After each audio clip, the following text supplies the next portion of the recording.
Good morning, ladies and gentlemen. This is Deborah DeBoer, Director of Special Projects here at NASBAR. I am delighted this morning to have a friend of mine and someone who I've had the pleasure to work with before, and someone that our leadership committee has worked with before and was found quite useful, the things she was talking about. So that's why I brought her here this morning. This is Catherine Johns. The name of your company, Catherine Johns? Catherine Johns. Catherine Johns. How smart that is. I am delighted you are here. And what I will say is, when we were doing leadership, at the end of our leadership, our 12 weeks of leadership, I asked all of the people who were in there to rank all the speakers. And I had some dandy speakers in that, to rank the speakers. You came out on top. Love that. What you had done was talk to them about how to do a presentation on Zoom. I remember us all sitting up straighter as you were talking to us that day. Because Zoom was newish. Zoom was new, and we were all afraid. Yeah. Yes. Yeah. Catherine, I know that you have an illustrious career that goes back a while. Well, both of us have careers that go back a while. But I know your name from when you were on the radio. Yeah. Can you talk a little bit about your career on the, what your career was, but how did you get to the radio? You know, people always want to know, how do I get to be famous, kind of thing. Yeah, this is actually not a bad story. So I was a nursing major at Valparaiso University and pretty committed to the idea of being a nurse.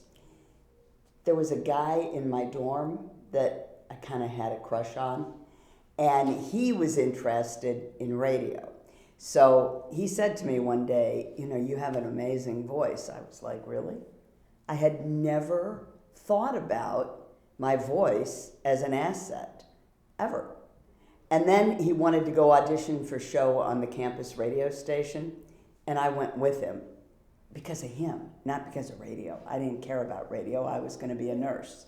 And you had a crush on him. And I had a crush on him. And the bad news is they picked me and they didn't pick him, which kind of shot the possibilities. Although also he turned out to be gay. I didn't know. I'm not sure he knew that. You know, everybody was sort of exploring at that point. Anyway, the guy faded away, but radio turned out to be a lot of fun. And when they kicked me out of nursing, I thought, well, radio, I guess I'll do that. Deborah, I had no idea how challenging it would be. Mm-hmm. When I went to register for classes at Western Illinois University, the head of the broadcasting department told me there's no place for women in radio. Can you imagine? Like saying that to somebody out loud? It was a very different era. He was wrong. So I went on to a 25-year career in radio.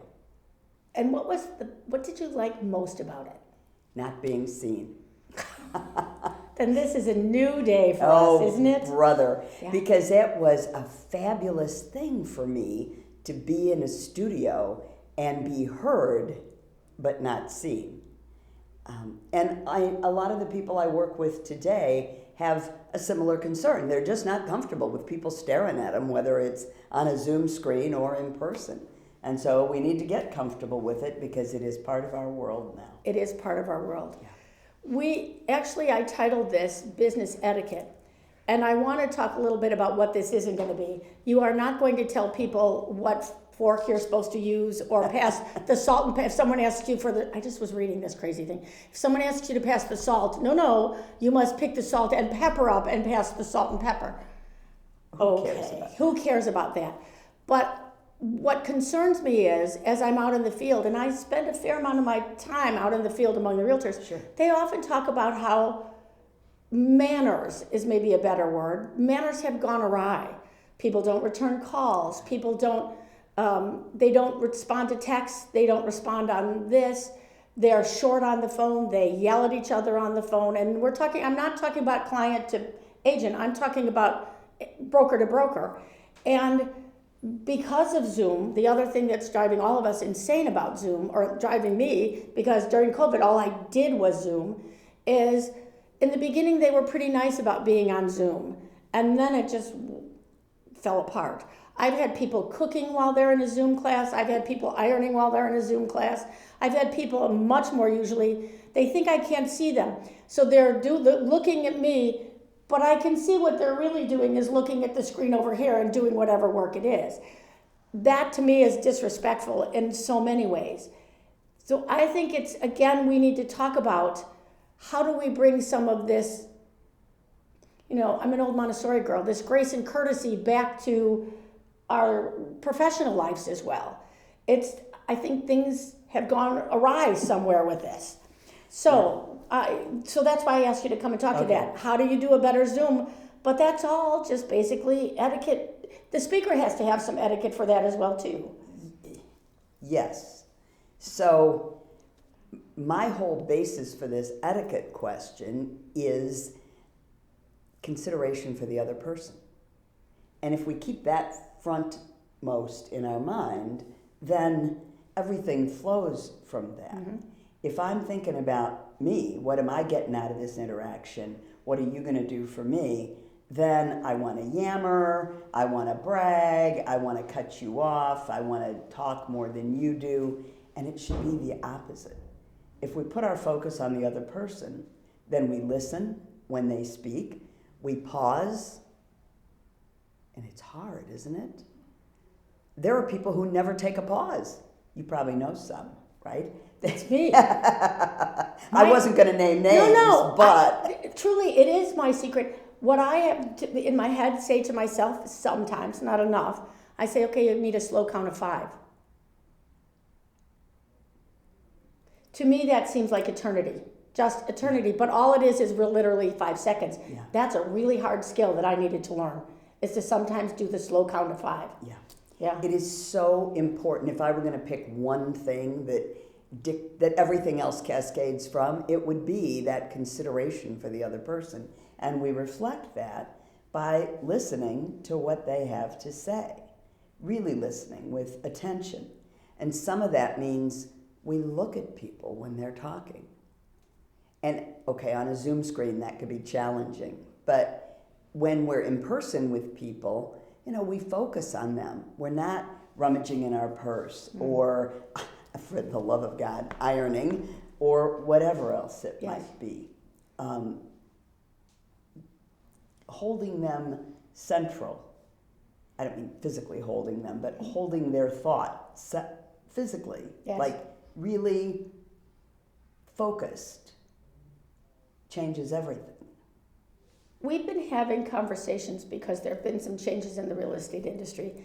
I've been having some changes about conversations about people having to have deeper conversations with people when they meet them.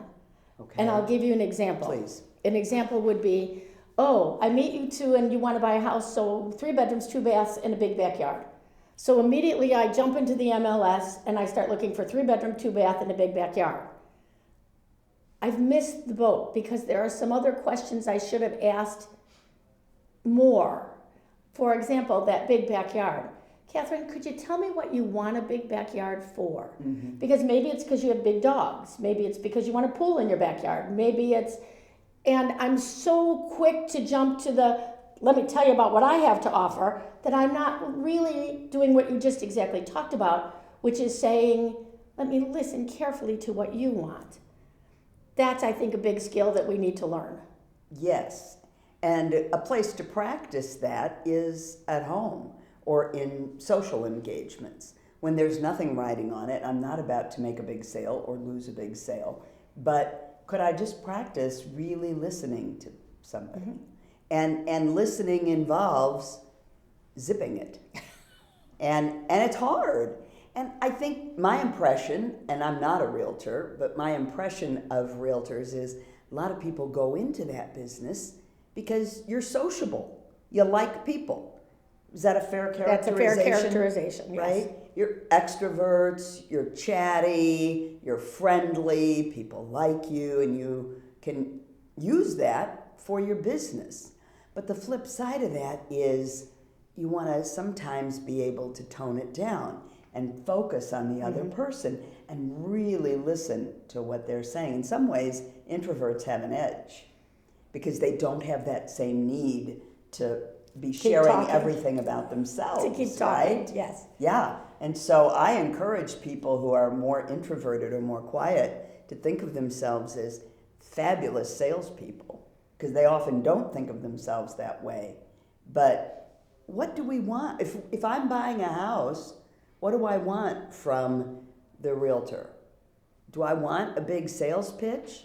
No, I want to know that that person understands me, my family, my situation, maybe my business. Maybe that is going to affect the choice of a house. And so to gather all that, the realtor needs to stop talking Yes. and listen. I like that a lot. Let's just move on for a minute Okay. let's do Zoom for a little bit in the middle here. Sure. So I'm going to do Zoom things, and both of us have said we're more nervous about being, and I've gotten pretty casual about it because I've done a lot of them. Yeah. But the idea of I need to make an impression on a Zoom meeting. I met Carolyn, who's in our office, and we've just hired, or in our audience today, and we just hired her. Yeah. Her first meeting with me was on Zoom. Yep. And That's pretty typical now. it's pretty typical now. So when you're doing a first meeting with someone who is going to be a client, how do I impress them that I'm professional when I'm meeting them via Zoom or Okay. FaceTime or any of those kind of things? All right. What would be some of the things you would tell me to do? Here's the first thing. You need to talk through the camera. So my tendency when I'm on Zoom, especially if I'm a little nervous about being on camera and how do I look on video, is to look at the person on the screen. But if I'm looking at your face on the screen, you don't see me looking at you.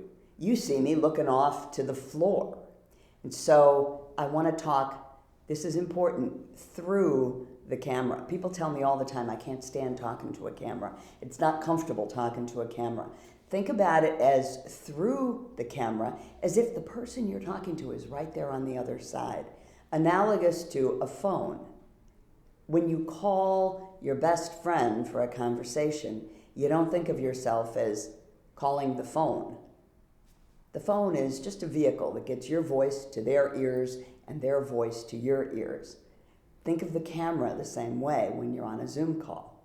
You're going through it, not at it or to it, through it, talking to the person right on the other side. How's that for a Zoom tip? It's a great Zoom tip. I remember you telling all of the people in our leadership stuff, sit up straight. I mean, that seemed like every nun I ever had would come around and touch you on the shoulder or whack you a That's little right, bit. I'm just like the nuns. And say, sit up straight. And but it's helpful to me because especially if you're on a Zoom, you tend to get a little looser because I'm not, like I would never do this if I was in real time, but I will do this. The tendency on Zoom is to do just that. Yeah. So whether you're on Zoom or in person, you want to be really present in your body. And on a Zoom meeting or Teams or whatever platform people are using, the same thing applies. So you want your feet on the floor, your bottom squarely in your chair, your spine erect, and your shoulders back and down relaxed, and your face pointed toward the camera. So when you get into that posture, everything is more energized. And then you move from there. And, one thing I found on Zoom, often my hands are below the camera level. So it's shooting like from here up. And I need to use my hands to communicate with people. So that means intentionally bringing them into the camera range sometimes. So you have some animation or some movement as you talk. Do you change the way your voice sounds from when you're in person to when you're on camera? No, because, you might be a little softer in volume, maybe, because you've got a mic close somewhere, I assume. Like, I use a freestanding mic, and that is just basic equipment tips. If you're doing a lot on Zoom, get yourself a camera and a mic that are not built into your computer, because the quality will be much, much better. So I use a mic, AK something, and it's on a mic stand, it's right here, and it picks up my voice, so I don't need to project very far. Often you'll hear people on Zoom sound like they're shouting because they're inches away from a microphone. They're not, feet away from a live audience. Yes. So there's that.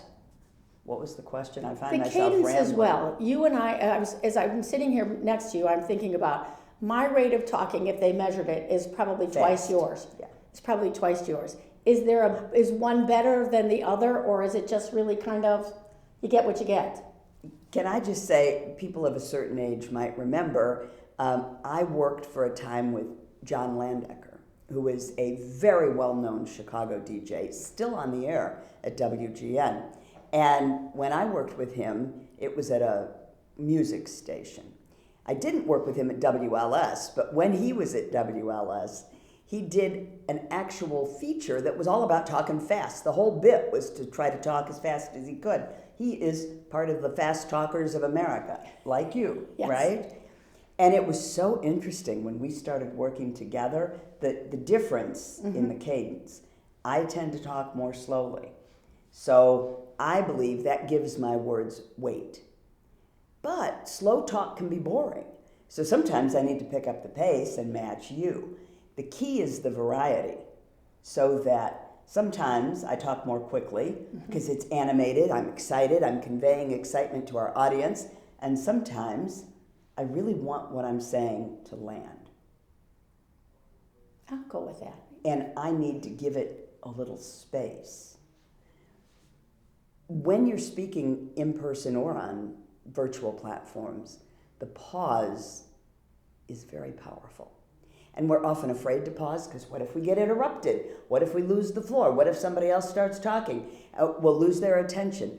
No, you give just a beat for people to take in your message and give it some weight.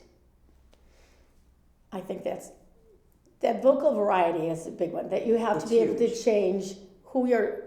I find even in a one-on-one situation, more of a salesy situation, or even just a personal situation, that as a fast talker, sometimes I have to slow down because the people don't like me anymore because I'm a fast talker, or they don't trust me as much because I'm a fast talker. I need to throttle it back to do that. So I'm kind of alert to, maybe what I'm trying to say is you have to be alert to who you are, and I don't want to say it's mirroring exactly, but it's being courteous, that etiquette thing, to how the other people need to listen to you. It is a little bit of Yes. mirroring. Yes. So when I'm with somebody who operates at a faster pace, I'm likely to talk a little faster. And when I'm with somebody who talks more slowly, I would typically talk more slowly. And left to my own devices, like when I'm on stage or in front of a room, then I go for variety. And some of that for me is just natural at this point. Something about that long career in radio. Yes. So I don't think about it, but the important thing is that it can become natural for you. And it is worth taking note of the responses you get from people when you speak in different ways. And just you learn from that experience what really works with an audience. Can I add one thing to this? Absolutely. Because you've noticed, I'm sure, that I am moving my gaze around the room. That's because there are live bodies in the room with us, in addition to you watching on video. And so I take those moments to make contact with everybody in the room. And that's what effective speakers do. When you're talking to a group, even if it's a small group, say it's a family or a couple, you want to make sure you engage everybody in the room, and eye contact is the surest way to do that. For a lot of people, and I'm going to generalize and say especially a lot of young people who spend their life on devices, they're not very comfortable with eye contact. And they'll talk to you with their eyes around looking at the ceiling or looking at the floor or darting around. And you can see how that looks when I do that. You lose some of the connection that you and I might otherwise have. So that is worth practicing, getting really comfortable with eye contact so that you can engage somebody in a room, speak directly to them, and keep their attention. When I'm speaking to a group, people often complain about, well, everybody was on their phones at the back. I don't actually run into that often. And it's because I'm looking at you. And if I'm not looking at you this minute, I'll be looking at you, and you know I'll be looking at you. So are you going to bury yourself in your phone? Probably not. Eye contact is a really excellent way to attract somebody's attention. You know, we use the phrase command attention, and I like to think of it a little softer. I'm not really giving you a command, I'm giving you an invitation to listen carefully to what I'm saying and really take it into consideration for yourself. I always look, I hate to admit this, I always look for the person who is smiling back at me in a large group. Yeah. Who is smiling back at me? And I try not to play only to them, but I am ever so grateful for someone who is sitting there smiling at me and nodding their head and responding to me. And there are people like that who are very expressive, and they are an oasis. They are for me, yes, for a speaker. And sometimes you look at a room of people and you're looking at the top of people's heads because they're taking notes or they're on their phone or they're falling asleep or who knows. I take it as a personal challenge to keep looking at people. Even when they're scowling, they look blank or impassive, they're looking away, I still make contact with those people, and you'd be surprised how often they look up. Because people feel it. When you're really connecting, or even making that effort to connect, people feel something. There's an energetic exchange there. I rarely use PowerPoints in a group. Tell me why. Well, for two reasons. One is because when I went to grad school and I was learning all these training things, some professor said to me, and it still echoes to me, they don't need to see it on the screen if they have it in front of them. Why are you giving them to read it in front of them and put it on the screen? I do it now because I know my material so well, but it really is a trick again. I don't want the people in the audience looking at the screen. I want them looking at me. And so it forces me to stay in the game, on task, alive, vocal variety, to do all the things I'm supposed to do. The only time I ever used PowerPoints with any regularity is when we were speaking to a group of like 200 or 300 people, and we were in the audience. You know, we were walking around the audience with the mic. Yeah. And at that point, I got to the end of the audience, and I would turn around, or I would speak whatever you were telling me, and I'd be listening and responding to that, or whatever I was doing, and I'd think, I don't know where I am anymore.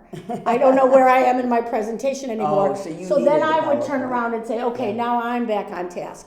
But I think people rely too much on PowerPoints, and PowerPoints are essentially boring. Yeah. That's why I don't use them very much. I think visual aids can be really useful. It would be hard to sell a house without showing somebody a picture of the house. And a lot of pictures, right? The rooms, the yard, the garage, the neighborhood. Mm-hmm. So visual aids can really be an important piece of a presentation. In terms of a group presentation where it's projected, whether you use PowerPoint or Keynote or whatever, images are way better than words. The more you have pictures, the better it is. So you could certainly be looking at a picture of a house and listening to me. You could be looking at a picture of me and listening to me. But I wouldn't want a whole bunch of words up here for you to be reading instead of listening to me. So people who use visual aids effectively can be really dynamic speakers. It's hard to find them. Well, it's hard to find them because mostly what I see is someone who's got 4 bullet points, and they're talking their way through the bullet points, and I think I can hear you. I don't need to. Anyway, I know you do another thing and have another interesting part of your business, that you go to companies and you try to help companies teach their executives how to behave. How to behave.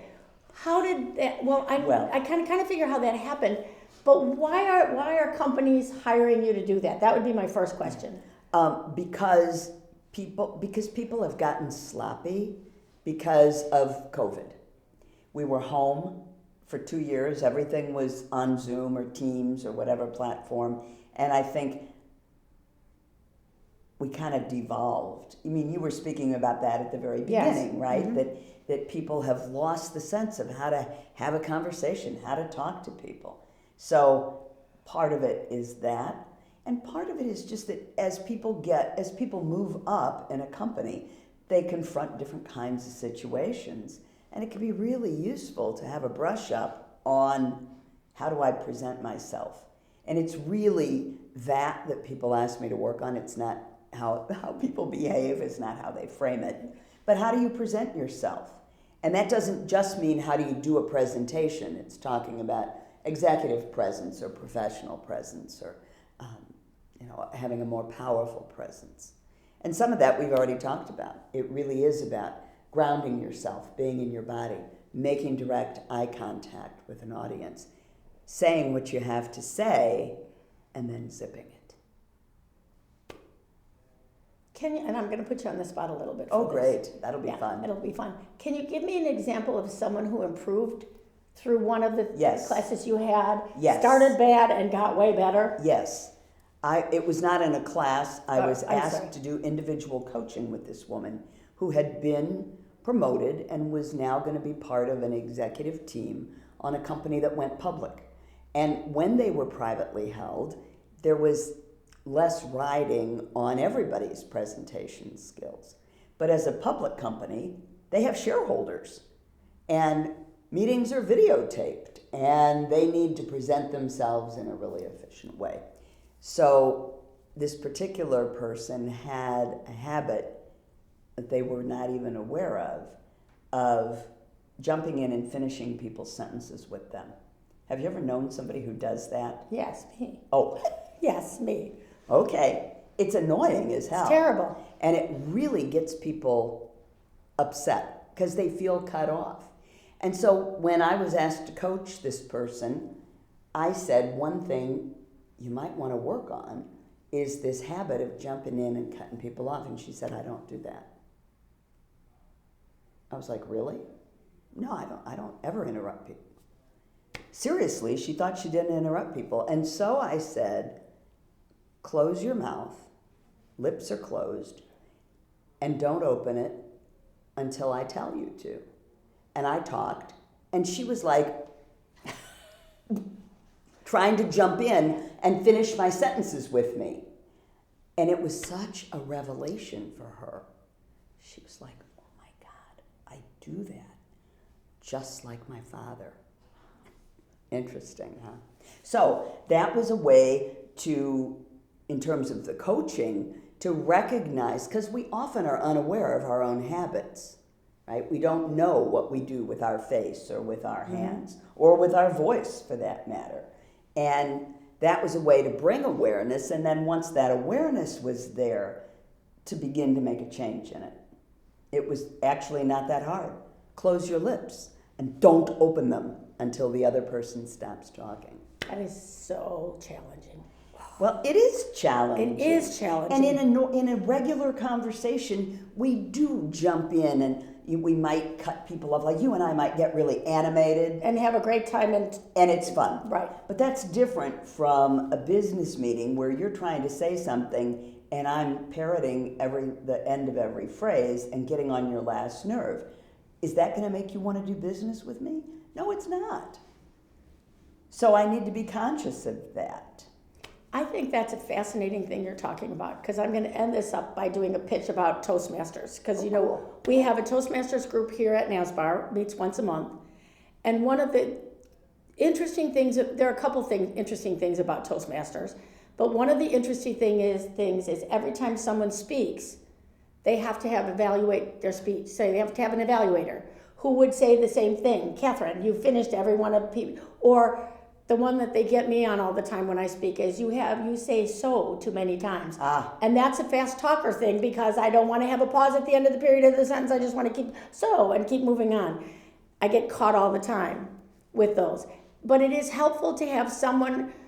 The first time that we did this particular Toastmaster, someone said to me, you said so 20 times in 7 minutes. They counted. We do. They actually count. Ums, ahs, all those garbagey words. Yep. She said, you said so 20 times. I have not said so 20 times in 7 minutes since then. Yeah. But am I purely done with so? No, I'm not done with it. But I've at least managed to recognize that's a bad speech habit and pull back. So I think Toastmasters, for that alone, and to get people to be brave enough and talk in front of a group. And I have to say, our Toastmaster group is phenomenally, this sounds so trendy, but it is just a safe space. people who are you and I who do this for a living, speak for a living, versus people who are terrified to get up. Everybody talks and everybody applauds every time someone talks. No one says, "Oh, you should have done," no. And even the evaluators are so smart that if you were evaluating me, you would have a whole lot to say. You were evaluating someone who shook the whole time that they presented. You would be gentle. You would be gentle and just say, and it truly might be, "I'm so proud of you for getting up and speaking," and that's all they needed from that, because that was the biggest deal.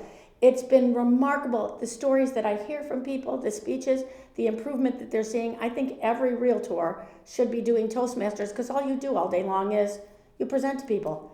And it's just a great help to be able to do that. So that I'm just going to do a pitch for that. But Catherine, I'm going to thank you so much for coming. I like having you as well as all those leadership guys liked having you as well. I liked it as well. So thank you so much for being here today. Thank you. It's been a pleasure. The views and opinions expressed by this presenter are theirs. They may not reflect the views of North Shore-Barrington Association of Realtors.